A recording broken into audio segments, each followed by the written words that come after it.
नमस्कार विद्यार्थी मित्रांनो. सीईटी कडून एक नवीन अपडेट आलेली आहे. आधार कार्ड रिगार्डिंग अपडेट आलेली आहे. आधार कार्ड अपडेट करण्यासाठी.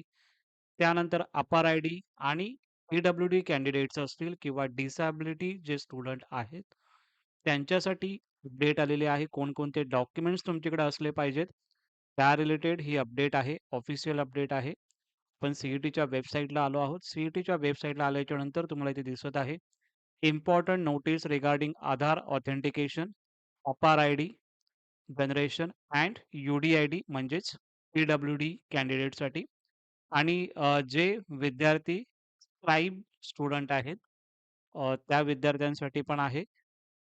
काय अपडेट आहे त्याची पूर्ण अपडेट तुम्हाला या व्हिडिओमध्ये देणार आहे. पूर्ण व्हिडिओ बघा. जेणेकरून सर्व डाउट्स तुमचे या व्हिडिओमधून क्लिअर होतील. ओके. मध्येच स्किप करू नका व्हिडिओ. पूर्ण बघा.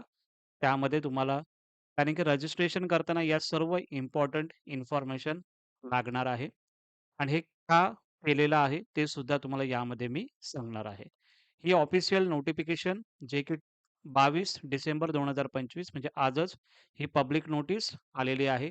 नोटीस फॉर आधार ऑथेंटिकेशन अपार आय-डी म्हणजे कॉलेजमध्ये तुम्ही अपार आय-डी हा इम्पोर्टंट लागतो. कॉलेजच्या तुम्ही ॲडमिशनसाठी जाता तेव्हा किंवा रजिस्ट्रेशनसाठीच तुम्हाला आता हे ते द्यावं लागणार आहे. यू-डी-आय-डी जो आय-डी आहे, जो की पी-डब्ल्यू-डी कॅन्डिडेट्स असतील त्यांच्यासाठी आहे आणि स्क्राईबचं एक आहे, ते पुढे तुम्हाला मी सांगणार आहे. हे का केलेलं आहे?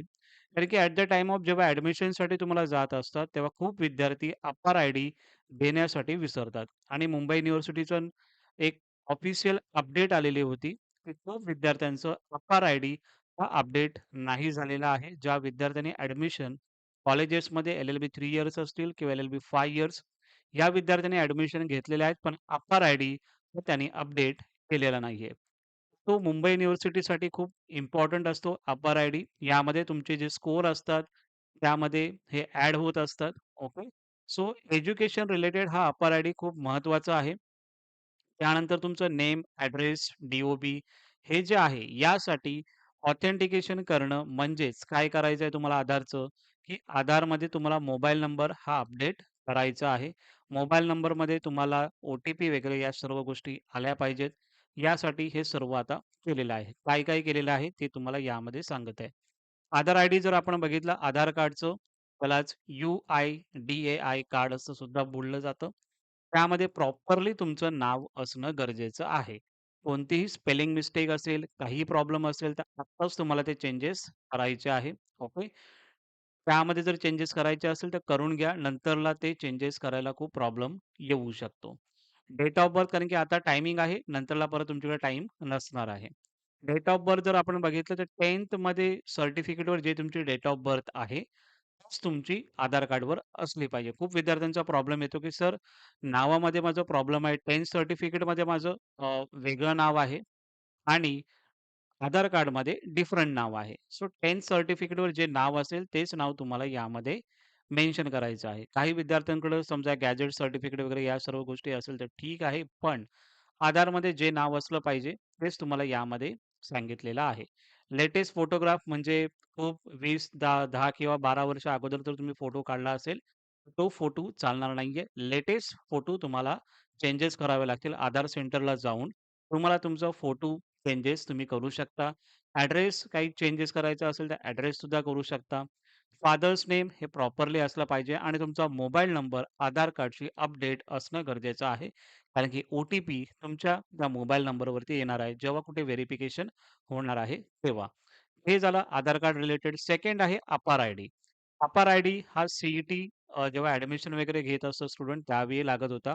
पण आता सी-ई-टीने अगोदरच तुम्हाला अपार आय-डी जनरेट करण्यासाठी सांगितलेलं आहे. कसं करायचं आहे याची ऑलरेडी व्हिडिओ अपलोड केलेली आहे मी.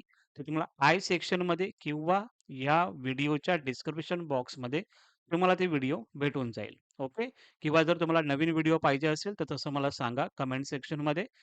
जर सर्वांचे मेसेज जर आले, कमेंट आले, तर नक्की त्यामध्ये तुम्हाला मी ते व्हिडिओ बनवून तुम्हाला नक्की देईन. ओके. त्यानंतर युनिक डिसेबिलिटी आय-डी म्हणजेच यू-डी-आय-डी आहे. आय-डी आहे जो डिसेबिलिटी सर्टिफिकेट पी-डब्ल्यू-डी कॅन्डिडेटसाठी आहे.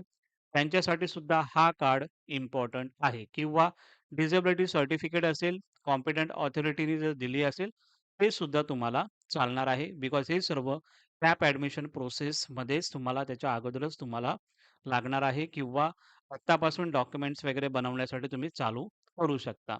स्ट्राइप डिटेल्स म्हणजे काही विद्यार्थी असतात, जे नॉर्मली अंध असतील किंवा काही असतील एलिजिबल काही असतात स्टुडंट स्क्राईबसाठी.